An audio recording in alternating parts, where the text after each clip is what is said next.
Kannur Anjarakandy medical college വിദ്യാർത്ഥി നിതിൻ രാജിന്റെ ആത്മഹത്യയുമായി ബന്ധപ്പെട്ട കേസന്വേഷണത്തിൽ ഗുരുതര ആരോപണങ്ങളുമായി കുടുംബം. നിലവിലെ അന്വേഷണം ഒട്ടും തൃപ്തികരമല്ലെന്നും കേസ് അട്ടിമറിക്കാൻ ബോധപൂർവമായ ശ്രമം നടക്കുന്നുണ്ടെന്നും നിതിൻ രാജിന്റെ പിതാവ് രാജൻ. കേസിൽ അധ്യാപകൻ റാമിന് ഉന്നത തലങ്ങളിൽ നിന്ന് വലിയ തോതിൽ സംരക്ഷണം ലഭിക്കുന്നുണ്ടെന്ന് ചൂണ്ടിക്കാട്ടിയ പിതാവ് നിലവിലെ ക്രൈംബ്രാഞ്ച് അന്വേഷണ സംഘത്തെ മാറ്റി പ്രത്യേക അന്വേഷണ സംഘത്തെ നിയോഗിക്കണമെന്നും ആവശ്യപ്പെട്ടു. നീതി തേടി മുഖ്യമന്ത്രിക്കും ആഭ്യന്തരമന്ത്രിക്കും ഉടൻ പരാതി നൽകുമെന്നും കുടുംബം വ്യക്തമാക്കി. കണ്ണൂർ അഞ്ചരക്കണ്ടി കോളേജിൽ ആത്മഹത്യ ചെയ്ത നിതിൻ രാജിന്റെ വസതിയിൽ നാം ഒരിക്കൽ കൂടി എത്തിയിരിക്കുകയാണ്. നിതിൻ രാജ് പോയിട്ടിപ്പോൾ 3 മാസം പിന്നിടുകയാണ്. ഇപ്പോൾ ഈ അവസരത്തിൽ നിതിൻ രാജിന്റെ പിതാവ് തന്നെയാണ്. അന്വേഷണ പുരോഗതി ഹൈക്കോടതിയിൽ നിന്ന് ജാമ്യം നിഷേധിച്ചിട്ട് ഇത്രയും ദിവസങ്ങളായെങ്കിലും കേരള പോലീസിൻ്റെ ഭാഗത്തു നിന്നോ അവർ ഏൽപ്പിച്ച ഏജൻസി ക്രൈംബ്രാഞ്ചിൻ്റെ ഭാഗത്തു നിന്നോ റാമിനെ പിടിക്കാനുള്ള ഒരു സന്മനസ്സുകളും അവർ കാണിച്ചിട്ടില്ല. നമ്മൾ ചോദിക്കുമ്പോൾ അവർ ഉത്തരമെന്ന് പറയുന്നത് ആന്ധ്രയിലും ഒഡീഷയിലുമൊക്കെ പോലീസിനെ വിന്യസിച്ചിരിക്കുകയാണ്. ഇതുവരെ അവരെ അറസ്റ്റ് ചെയ്തിട്ടില്ല. പക്ഷേ ഇതിനിടയ്ക്ക് അവർ സംഭവിച്ച ഈ ഇടയ്ക്ക് പോയി ലോൺ ആപ്പിൻ്റെ വിഷയവും പറഞ്ഞ് ഒരു ടെലികോളേഴ്സിനെ അറസ്റ്റ് ചെയ്തു. എന്നിട്ട് റാമിനെ പിടിച്ചിട്ടില്ല. അപ്പോൾ ഉന്നതങ്ങളിൽ നിന്നുള്ള ഇടപെടലുണ്ട്, അതാണ് പിടിക്കാത്തത്.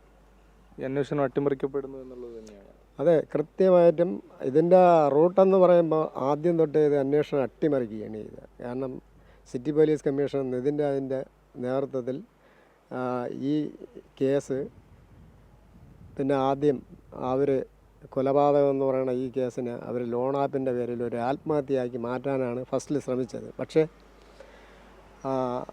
കുടുംബത്തിൻ്റെ ആവശ്യങ്ങളോ മറ്റുള്ള താല്പര്യങ്ങളോ പരിഗണിക്കാതെ മറ്റു മേളിൽ നിന്നുള്ള സമ്മർദ്ദങ്ങളുടെ ഫലമായി അവർ ഈ രീതിയിൽ മുന്നോട്ട് കൊണ്ടുപോയി. കമ്മീഷണർ നിയോഗിച്ച അന്വേഷണ ഉദ്യോഗസ്ഥൻ ACP ഹരിപ്രസാദ് എന്ന് പറയുന്ന അദ്ദേഹത്തിൻ്റെ നേതൃത്വത്തിലുള്ള അന്വേഷണ സംഘം 20 ദിവസം തികയണതിന് മുമ്പ് തന്നെ കുടുംബത്തിൻ്റെ ആവശ്യം പോലും പരിഗണിക്കാതെ മറ്റൊരു ഏജൻസി, അതായത് ക്രൈംബ്രാഞ്ചിന് കൈമാറി. പ്രിൻസിപ്പൽ വിനോദ് മോനി പോലും മറച്ചു വെച്ചിട്ടാണ് FIR ചക്കരക്കൽ SHOയിൽ പറഞ്ഞിരിക്കുന്നത്, മൊഴി കൊടുത്തിരിക്കുന്നത്. ആ ദിവസങ്ങളിലെ കാര്യങ്ങളൊന്നും നിങ്ങൾ മാധ്യമങ്ങളോടും പറഞ്ഞിട്ടില്ല. ആദ്യം ഒരു മീറ്റിംഗ് കൊടുത്തു അല്ലേ ചാനലിൽ വിനോദ് മോനി. ആ പറഞ്ഞ സ്റ്റേറ്റ്മെൻ്റ് അല്ല പിന്നീട് രണ്ടാമത് കൊടുത്ത വാർത്തയിൽ പറഞ്ഞിരിക്കുന്ന സ്റ്റേറ്റ്മെൻറ്റ് വിനോദിൻ്റേത്. അപ്പം ആ വിനോദ് മോനിയുടെ ഒരു സ്റ്റേറ്റ്മെൻറ്റ്സ് തന്നെ കുറേ അസ്വാരസ്യങ്ങളുണ്ട്, കുറേ ചേർച്ചയില്ലാത്ത രീതിയിലാണ് പല കാര്യങ്ങളും പറഞ്ഞിട്ടുള്ളത്. ഇതിനെല്ലാത്തിനും പുറമേ ഞങ്ങൾക്ക് വീണ്ടും സംശയം മൂന്നാം കാര്യം ഈ കേസ് അട്ടിമറിക്കുകയാണെന്നുള്ള ബോധ്യമായി. കാരണം ഈ മരണശേഷം 2 ദിവസം കഴിഞ്ഞിട്ട് പിന്നീട് ലത കൊണ്ടുപോയി ഒരു മൊഴി കൊടുത്ത് അതിൽ നിന്നൊരു FIR എടുത്തിട്ടുണ്ട്, അതായത് ലോൺ ആപ്പിനെതിരെ. അതെന്താണെന്ന് എനിക്ക് മനസ്സിലാകുന്നില്ല. അവർക്ക് പരാതി ഉണ്ടായിരുന്നെങ്കിൽ, അവർക്കൊരു ഭീഷണി കോൾ വന്നിരുന്നെങ്കിൽ തീർച്ചയായിട്ടും എന്ത് ചെയ്യും? അത് വരുന്ന ഒരു 2-3 ദിവസമൊക്കെ മാക്സിമം നമുക്ക് മനസ്സിലാക്കാൻ പറ്റും. പോയി ഒരു FIR ഇടായിരുന്നു മൊഴി കൊടുത്തിട്ട്. ഇത് മരണശേഷം 2 ദിവസം കഴിഞ്ഞിട്ട് പോയി വൈകുന്നേരം പോയി FIR ഇട്ട് ബോധ്യപ്പെടുത്തേണ്ട ആരെയാണ് എന്താണ് പ്രൂവ് ചെയ്യാൻ നോക്കണമെന്നുള്ളത് എനിക്ക് മനസ്സിലാവുന്നില്ല. ഇതിൽ കോളേജ് മാനേജ്മെൻറ്റിൻ്റെ ഭാഗത്തു നിന്നും പോലീസുകാരുടെ ഭാഗത്തു നിന്നും ഇപ്പോൾ ആരൊക്കെയാണ് അന്വേഷണ ഉദ്യോഗസ്ഥരായിരുന്നത് ആ സമയത്ത് ഹരിപ്രസാദ് ഉൾപ്പെടെ എല്ലാവരും കേസ് അട്ടിമറിക്കാൻ തന്നെയാണ് ശ്രമിച്ചത്.